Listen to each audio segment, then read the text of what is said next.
Welcome, ladies and gentlemen, to the Snake Pit Podcast, your one and only stop for all things entertainment, all things homegrown. Coming to you out of Toledo, Ohio, I'm your host, Jake Pilewski. You can follow us at jakepilewski.com. That's Pilewski. The Snake Pit. This is the third podcast of the Snake Pit Podcast, part of the Snake Pit Podcast and blog you can check out at jakepilewski.com. I'm here at Veritas at the corner of Jefferson and Superior in downtown Toledo. They serve craft beer, rotating all the time, wine pours. You can order wine by the bottle too if you'd like to. They also got some nice treats to go with that. So I would like to introduce no other than the one and the only Toledo's own. Give it up for Ryan Dunlap, singer-songwriter and musician extraordinaire. How you doing, Ryan? What up, man? I knew you'd be able to bring your own sound effects. I knew I'd have to pull out any stops with that. No soundboards are needed. So those of you guys aren't familiar with Ryan, he's already put out, I think, 2 full albums? Yes, sir. That are available on iTunes. Well, hopefully by the time this podcast comes out, they'll be available on iTunes because I had some issues with my distributor. Oh, yeah? My card expired, as they will every 4 years or whatever. And I don't check that email like ever anymore. I don't really use it. And somebody just hit me up the one day. They're like, "Hey, how come your album's not on there anymore?" Like, I have no idea. What do you mean? And yeah, that was the case. And it takes a little while for them to get reloaded. So they should be back up. I did it the other day. I got around to it. It's been a busy summer, man. So yeah, but I mean, you play a couple nights a week, so we understand you're a little busy. Pick them up at the shows anyway. You want that hard copy. Yeah, exactly. Well, plus, typically, if you pick it up at the gig, not only do you get the hard copy, I know that might be passe, but you can still upload it to your computer, your phone, I mean, one way or another. Exactly. And then you still own the artwork that somebody put the time in to make. And for those of you that weren't here, Jake and I were just discussing coasters. You have yourself a couple of free coasters, really, which is... Plus, typically, it's a similar price, if not cheaper, when you get it at a live gig, but also you know that you're putting all that money directly into the artist and not into the middleman, correct? Indeed. And we like money. Yeah, well, especially because, you don't get in this business to make money. People think that, but it's really not. It's really not, man. It just kind of like happens along the way. You're like, oh, wow, I can make money doing what I love. It's pretty sweet. We're spending more money than those playing the Mega Millions, hoping for the same outcome. Yes, we really, really are, man. Oh, man, I'm doing so well. Hey, my PA just took a crap. You've been doing really well, though. I mean, you've been getting a lot of legs underneath what you're doing. Before we go into any of that, though, I want to get into the first 5. That's a standard first 5 questions I'm going to ask every musician that comes on here. So it goes a little something like this. The first 5. All right. Let's go for it right now. Let's delve right into it. This kind of gets into the person of Ryan Dunlap before we delve too much into what's going on now. So tell me what your first CD, your first album, your first cassette, whatever your first LP was, essentially. Tell me what you had. Well, see, I was thinking about this today because, it was a while ago. Yeah. And I guess like my first like real like tape would have been a tape back then. Oh yeah. Oh yeah. Was like this Ninja Turtles. Like they had these real talk, man. They had these guys like singing these songs that were about like the life of Ninja Turtles. Like, so it wasn't the original movie soundtrack? It was no. It was like this album that they put out, like these 4 dudes. They had them singing. They were like a boy band. They had them singing songs about like pizza and like how they're gonna beat Shredder. That's real talk. But then I was like, man, the more serious answer that he'd probably be looking for. I was looking for anything, so that's honest. It's as honest as you can be, man. Is when I was like 9, I saw the movie The Hurricane. You know that movie, The Hurricane? No. Denzel? Nope. Oh, he plays Tornado, yes, he or plays Twister. Twister. He plays Reuben Hurricane Carter, the boxer from the 70s. Oh. And the song The Hurricane was in that, and I instantly got like obsessed. So like, well, one of my first ever things that I like made my parents take me to the store and spent like money on was Bob Dylan record that had that on it, man. Cool.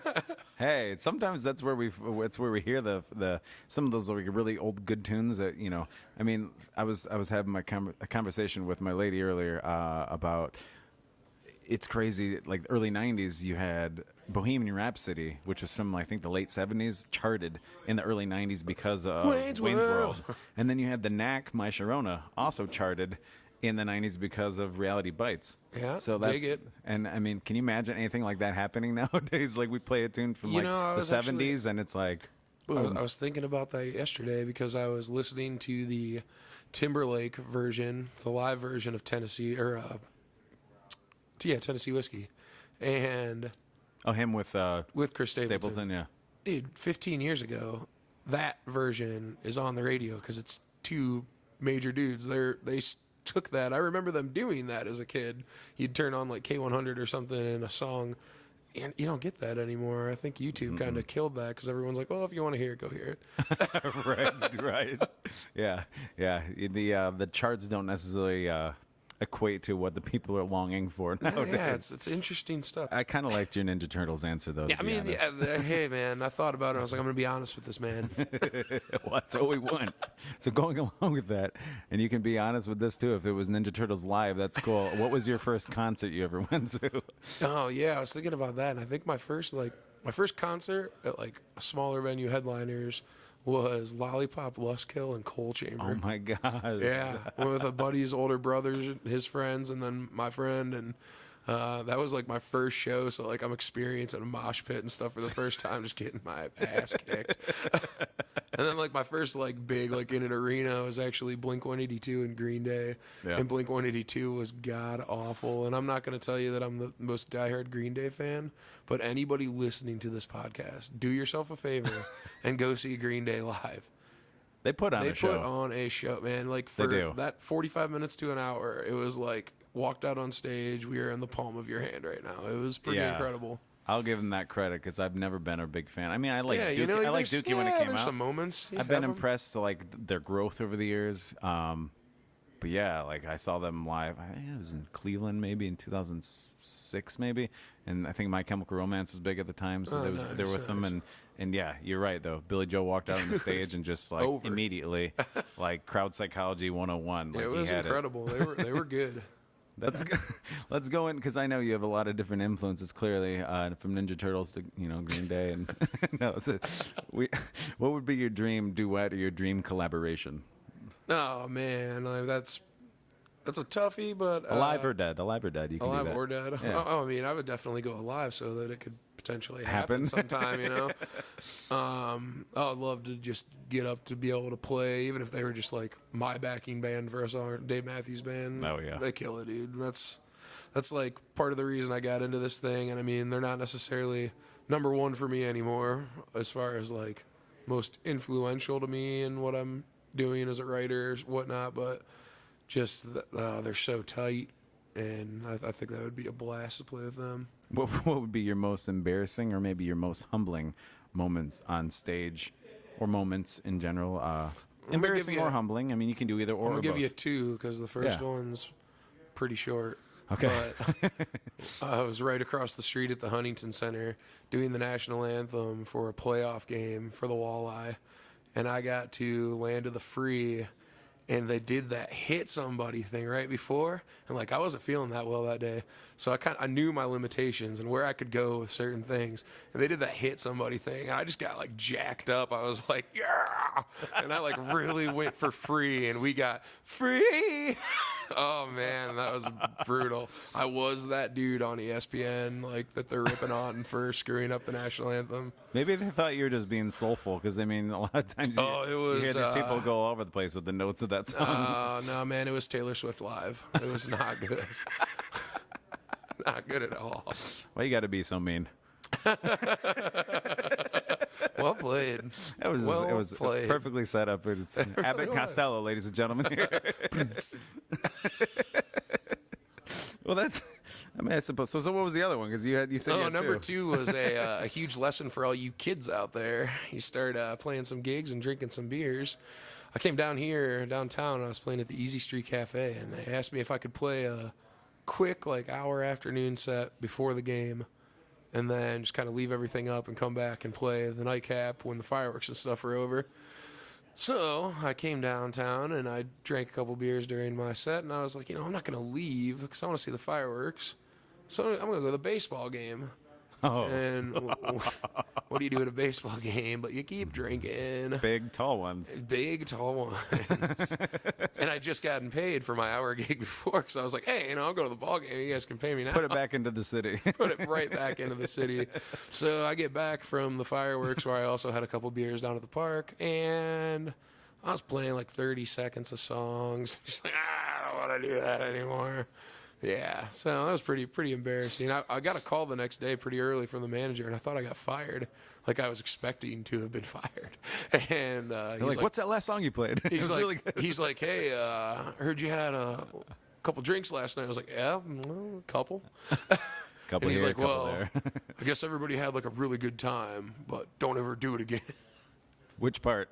Yeah, I'm like, all right. Yeah, he's like, see you Thursday. Hey, you toughened through it be there. enough to. You're still getting paid to play, and you're still you can give the advice to others. So that's Yeah. That was the. I mean, we've all had a couple too many at a show here or there, but that was the only time I've ever been like felt like I did not perform my job properly, and right. yeah, that was a one and done for me. Well, especially because you were playing solo, right? Oh yeah. Yeah, it's different. I mean, you get a couple other guys up there with you, and they can Hey, pick cover up my the weight. ass here. I'm pretty sure that's what happened through the 60s and 70s anyway. Yeah, didn't Robert Plant just say that he doesn't remember the 70s or something like at all? I think so. That's really impressive. I'm like, I don't either, but I wasn't born yet. Yeah, That's different. I don't have a whole grasp on like the first like 4 years or last 4 years of the 80s either, but I was 4, so. Okay, going along with that, I suppose you could say, because clearly you push somebody's buttons that night. So what pushes your buttons as a performer or an artist or a songwriter? Oh man, this was probably the hardest question that you asked. Because I guess like it's not like the worst thing. I mean, everybody has the drunk like jerk dickhead guy that you just don't want to hear, and that's whatever. But that's, you kind of expect that when Goes you're with the in territory. this business of cover. Yeah.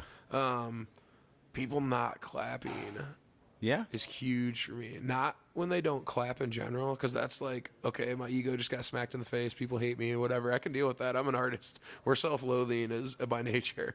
But when you get done, and then the people that weren't clapping, and you're walking around getting your drinks, and they're all going, "Oh man, you were great up there. Oh, you sound so good." Are you sure? And it's like, thank you, kind of, but like. I was just like dying up there. Like, I was ready to pack up my shit and go home.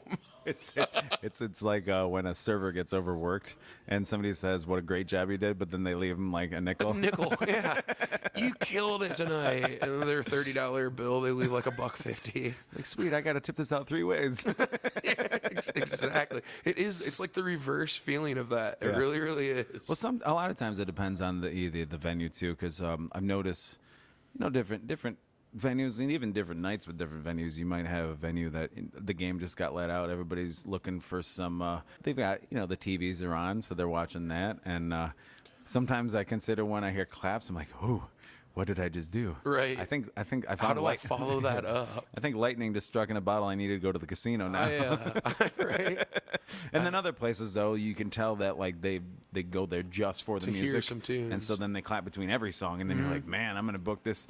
Even though sometimes Always. those gigs, I mean, in the Midwest, sometimes those gigs pay a little less, but sometimes I'm like, I'll put $60-$70 in my pocket and get $100 worth of applause essentially. Exactly, dude. That's cool. No doubt. To go to places and talk to some of the younger guys that are coming up and trying to do what we're doing, Yeah. and like tell them to do that for yourself. Take one of those gigs at a Frankie's or one of the songwriter things. Do that for yourself, where you're gonna get recognized, because like all those kids are great, and Yeah. they're going through the same crap. Like, it doesn't matter if you're 16 or 60. Like, you're still gonna have the good nights and the bad nights. Yeah, you're not But gonna. that's like the thing that like it rocks me. It's like, man, I know you're taking a bite of your food, but like, give 2 seconds, just 2 seconds. The other stuff I expect, Right. like. Whatever. I don't, Right, people right. talking during my songs, all that, I expect all that. That doesn't bother me. If your back's been to me the whole night, I don't expect anything out of you anyway. Exactly. But like, if you are watching and you are like getting into it, or more so, if they request a song and then halfway through you're playing that song they requested, and then they walk away. Get up and walk away. Yeah, that's a rough one too. We're not complaining here. We're just kind of friendly venting, maybe. Friendly venting. Yeah. I mean, still love all the people that come out. Yeah, we've got beers. I mean, going. I got like the best piece of advice when I was first starting out with this, and people wouldn't clap or whatever, and someone told me, if they're not booing, you're doing fine. Like, people won't hesitate to tell you that you suck, but that doesn't mean that they'll take the time to let you know that you're any good. Or if 30 seconds in, the place was full, and then you cleared it completely, like in 30 seconds later, like maybe. That's not happened yet. Knock on wood. Because then I don't know if anybody has a job after that. Well, we were doing good till you started, asshole. Be like, it was the kitchen. Yeah, some guy was talking about food poisoning. I don't know. They just all laughed. Well, so I'm gonna disclose some information. This doesn't necessarily mean that I have a certain bias toward you, but we did attend the same high school around the same years, and this is fun. This is a lead into the next question. Now that we've gone past the first five, we'll move on to the the less likely, the less predictable part of it. We went to the same high school. You were a year younger than me, and we had friends in common always, and probably more than I realized until Facebook came out, and then we're like, hey. But I remember, my guitar player, best friend for years, Mike Haskins, I remember him saying, man, Dunlap, he's got some tunes going, and I'm like Ryan Dunlap? Like, I had no idea. Like, I had no idea. And then when we came out and saw you, I was like, wow. And then when you started recording, I was like, holy, like, are you kidding me? And then bring it up to to date, and we'll go back, but bring it up to date. I mean, it was about 2 years ago now that you recorded that song that I just think I told you I think is one of the best songs I've heard in a long time. Yeah, it was 2014. It gets you through? Gets you through. Yeah, and you can catch that on iTunes as well. Yeah, a little plug. A little plug. And when I heard that, I was like, man, I'm like, because you got so many awesome musicians to collaborate on that album with you, and then I heard that song, and it was simplistic, and it was stripped down, and it was very bare, but like all the holes were still filled perfectly, and the story was captivating, and there was enough detail to make it like a story, but there was enough mystery that it was your own story. Yeah, you could, and that's what everybody, or most people, I should say, look for in a song, and that was so cool. So my question is, and we'll get to the songwriting thing in a little bit, but my question is, when did you decide, like, hey, I want to play music for a living. I don't want to just play for it for my friends, when we're having drinks and whatnot. I want to actually do this for a living, and I'm gonna bite the bullet and just go for it. Like, when did that happen? Well, it was like, I'd been doing what you just said and playing, like, always having my guitar. I got to the point where, like, my guitar was like my wallet. Like, I had never really left without it, because it wasn't even, it probably started that way at times where I was just the annoying asshole guy with the guitar at the party. But then slowly but surely, like, I started working harder and practicing more, and my friends and stuff, like, people would be like, where's the guitar? Like, you don't have that tonight? It's, or winding down or whatever. Let's chill and listen to you, kind of thing. And Shane Pilewski and Nick Neenan one night were like, dude, why don't you ever, like, play out and stuff? And it was like, I don't know, I don't really know, like, what I'm doing or anything. And it just so happened not long after that at all, Kid asked me to come play at the Flying Joe in Perrysburg. Oh, yeah. It was like, it had Coffee just joint. opened. It was the Flying Bean at that point in time. Like, it was brand new. And I went in there and played, and they weren't paying anything. Just play, advertise your show, bring your friends in. I made like $75 in tips in a couple hours. Wow. And it was like, I mean, it was my first time, so people were, you're finally doing this. I knew it wasn't going to be like that every time, but it was like, man, still, that did just happen, and that was kind of the beginning. Started playing there and getting decent tips from just random people coming, because then it's not my friends anymore. Like, well, we seen you, you know how it is. Right. We'll catch you when we can catch you, kind of thing. And so then these strangers starting to give me a $5 here, a couple bucks here. It's like, okay, like, people that don't know me don't think I suck.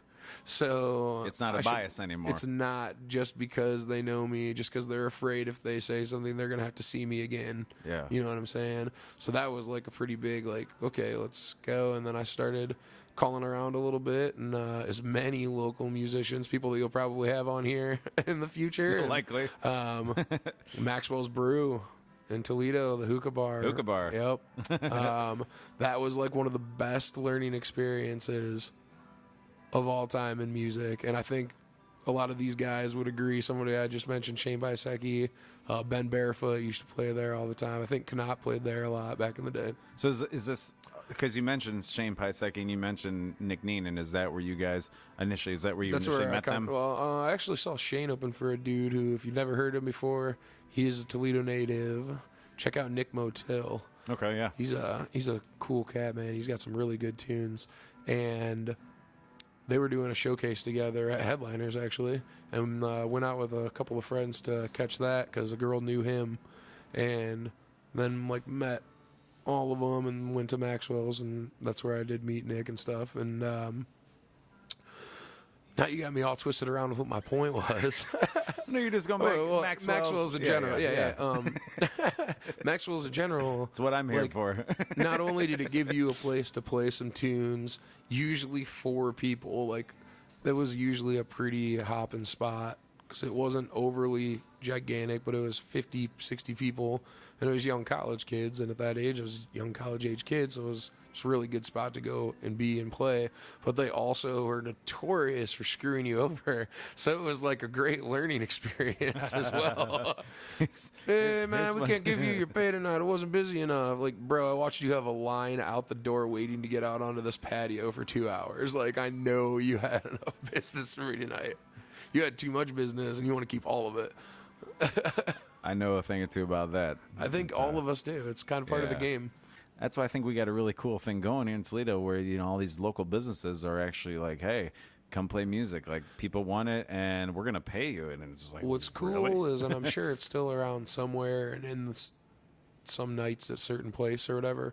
I haven't experienced it, but is the actual not allowing but encouragement to play original tunes if you've got them, which is super cool. That is. In a cover situation, like, is kind of almost unheard of, and there's a lot of places that are down with it. Like, I'm going to tell you right now, when I leave here and go play this evening, every Tuesday at the Bronze Boar plug, it's all good. That's what it's for. They're always doesn't matter which bartenders work. I'm like, yeah, play what you want. Like, play that song that you wrote off that CD, or what's that new one? Like, that's cool. It's a good thing, and I don't think there's a lot of people that realize how good like we have it around here.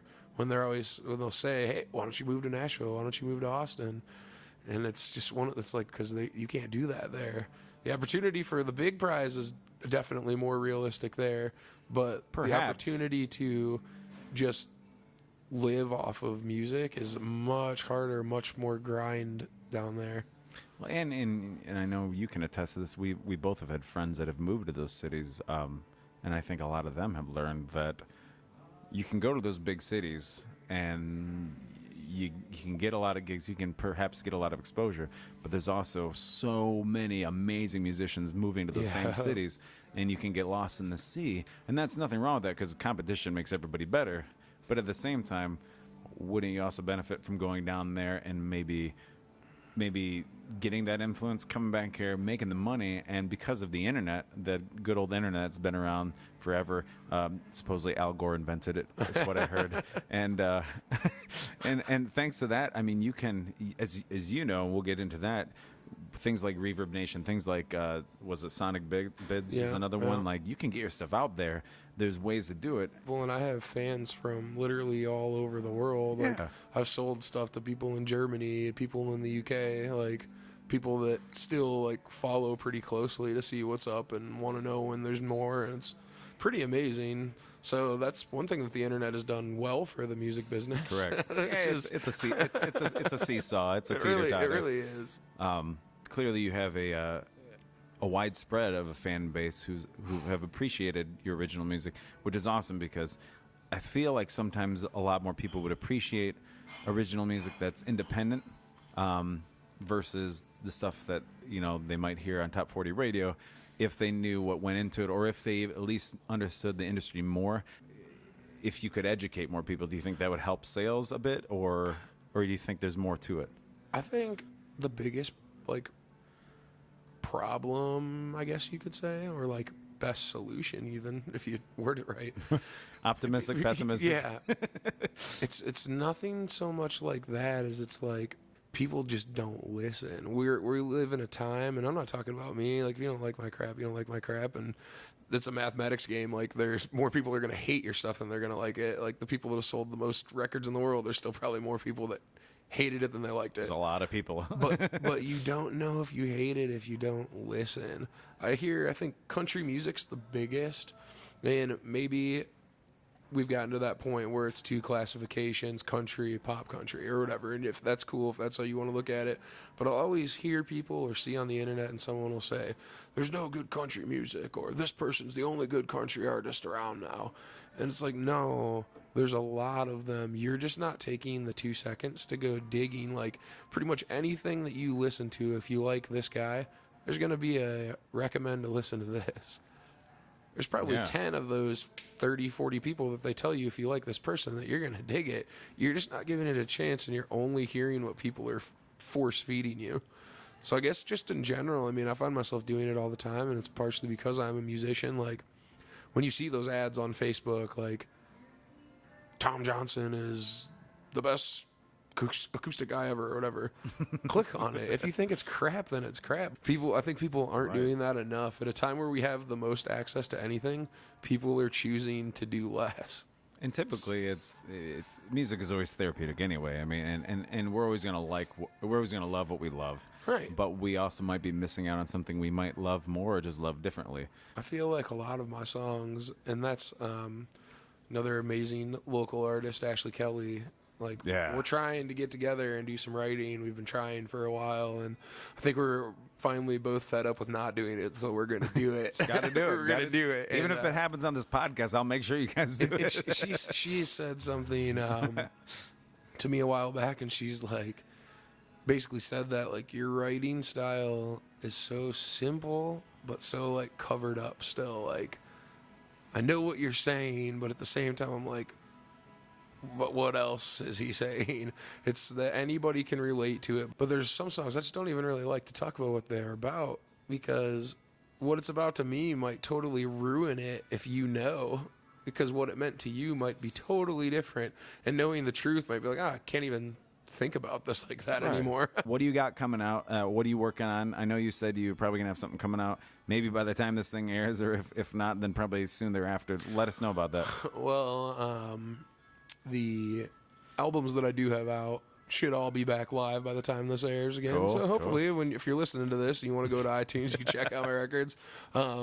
If not, where can we go to find you? You can check out stuff on Reverb Nation /Ryan Dunlap Music, and there's a bunch of free downloads and stuff, and a lot of songs to listen to, covers and stuff, which is cool. And then hopefully by the spring, my new album, Memory Lane, which we funded Kickstarter earlier this year, and I was hoping to be much further on right now, but I had another project come up and kind of took precedent. But we're started on it, and we're rolling along. I think the bulk of it will be done before the first of the year, and then we'll get the bells and whistles in there and clean everything up and have it ready for spring. Cool. So are you having a lot of the same musicians on this album, or do you have a different lineup that you're going to incorporating on this one? I've got a lot of the same musicians. Justin Marchand will be back on guitar. Cool. I've got Ryan Ferguson playing the drums. Eric Taylor's going to be playing the majority of the bass, but John Rudder's going to come out and do a little stand-up on there. My buddy Curry Long will be blasting away on the saxophone. Be bringing Ben DeLong in. Wow. I know Ross Thompson's going to be playing a decent amount, as well as Addison Schmidt. So there's going to be a lot of different cats on there, and of course, last but certainly not least, we'll have Jessica on there.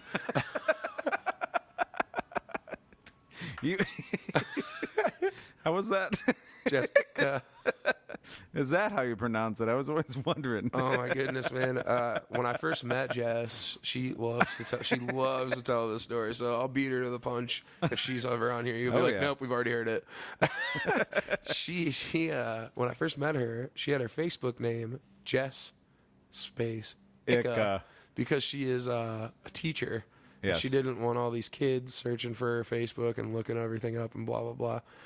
So I didn't know any did better. she know there was a private option? Right, he knows. I didn't know any better and what was going on or whatever. And I was all drunk one night and I was like, "Man, your parents are super lazy." She's like, "What do you mean?" I was like, "Really? They named you Jessica Ika?" Not correct. She's really gonna love this. She loves telling that story at gigs. Just she thinks it's so funny that I was so dumb. You can catch Jessica a lot of or Jess. How do you say it? Jessica. Yes, you can. You can catch her out with Mr. Ryan Dunlap. Well, ladies and gentlemen, I'm going to ask Mr. Ryan Dunlap one more question before we call it a wrap. Here on the Snake Pit Podcast, we're at the corner of Jefferson and Superior, coming to you from Veritas Cork and Craft with rotating beers and, of course, a great wine selection. So can you throw out some advice? Well, you kind of did earlier with not drinking too much before a gig. I'm just full of advice. But do you have some advice you can give out to those, musicians out there, or even maybe those aspiring writers? Because a lot of times that's a tough thing to delve into, too. I mean, anything you want to give advice on, give it. We'd love to hear it. Mr. Ryan Dunlap, advice right now. I think my biggest piece of advice to any aspiring musician would be prepared to fail. We talked about this a little while ago. You are going to fail so much more than you are going to succeed, and sticking to it and just taking that failure and learning from it, making yourself better, let it be a driving force in you. Whatever you have to do, understand that it's going to happen, because it is. And it's not easy, but if you keep going, you're going to be doing a lot more. Like I used to play once a week, and now I play usually a minimum of like 4 times a week. Like minimum, because you kept with it, man. Like kept making that be something. Like, well, why don't they want me? And then like taking that piece and being like, well, maybe this is why, and working on that, and just going and just like understanding that failure is so much of a part of it, such as life, right? If you don't accept the failures and that you let those get you too down, quit. Like, if you can't handle failing, like, because you're going to do it. It's just going to happen in this business. There's going to be gigs that don't go so well where there's 3 people the whole night. For whatever reason, it's bad weather, it's whatever. There's just nobody came out. Learning how to deal with that and getting back on that horse. Yeah. That's probably the biggest advice I give to anybody that's trying to start doing this. It's not an easy road, man. And sometimes it might be really easy for 3 months because nobody's heard of you before and they all want to hear you. And then it might get really hard. And it's not necessarily because they don't want to hear you. It's because of one of how many reasons. And you've got to really find a way to bounce back and keep going and keep your head up when those things happen. This is Mr. Ryan Dunlap, ladies and gentlemen. Check him out on iTunes. Check him out on you're on Spotify, aren't you? Yes, sir. Okay, you didn't Taylor Swift us with that one? I didn't, man. Oh, man. Come out to my shows and throw me a tip or something. Yeah. Listen to my music on Spotify. Like, as long as you're listening, better things are gonna happen. Exactly, and that's what it's all about. He understands it. Guy's been very humble his entire life, and he's part of this great. Shucks. He's part of this great Toledo music community, which keeps growing, keeps getting better, and a big part of that is because of these local businesses that are supporting as well. So support your local business, support your local musicians, because great things are happening in Toledo. As Jeff Stewart said before, Nicole Corey said before, it's a renaissance happening, and we'd love for you guys to be a part of it because it starts with all of us. Don't worry about who's running for president. None of that matters. Let's start with each other. Let's start with the town, and let's make it happen right here in Toledo with Ryan Dunlap, ladies and gentlemen. Thank you for being here, Ryan. Thanks for having me on, man. Check him out, and thank you for joining the Snake Pit coming from Veritas, ladies and gentlemen. Thank you so much. We'll see you next time on the Snake Pit. If I see you, I mean you'll hear me. Bye-bye.